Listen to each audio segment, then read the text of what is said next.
Hello guys! Ako si Josa, anak ng isang mafia boss dito sa Pilipinas. Bilang mafia princess na kailangan itago ang real identity, kailangan kong mabuhay na parang ordinaryong tao lang. Kaya ngayon, isa akong katulong sa bahay ng mga taong hindi kilala kung sino talaga ako. Sa totoo lang, hindi sanay ang isang mafia princess na tulad ko sa mga ganitong bagay. Pero sabi nga ng mafia boss kong papa na bahagi pa to ng training ko para mabuhay ako kahit saan at kahit kanino. Pero panigurado kung alam nila kung sino talaga ako, hindi nila ako uutusan ng ganito. Habang hinihintay ko sila ay nagtingin-tingin muna ako sa paligid. Maaliwalas nga at mahangin. Pero sa isip-isip ko, kahit i-enjoy ko ang ganitong nature, hindi pa rin mali sa isip ko na nasa panganib ako. Panganib na baka matuntun ako ng mga kalaban ni Papa at baka paulanan ng bala ang bahay na tinitirhan ko ngayon. Pagkatapos ko gawin ang lahat ng mga pinapagawa nila ay naligo na rin ako at kumain. Lagpas alauna na nga ako nakakain nito dahil ang dami kong ginawa. Hindi ko na nga na-videohan ang mga pinagawa at inutos sa akin ng mafia boss kong Papa. Dahil alam nyo na, confidential yun lahat.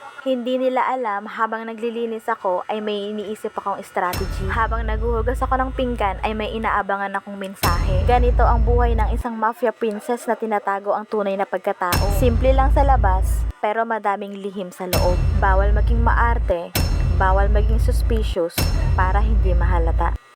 Hanggang here na lang muna. Follow and share kung gusto nyo pa ako subaybayan bilang anak ng isang mafia boss na pinadala dito sa Pilipinas para itago ang real identity. Bye-bye!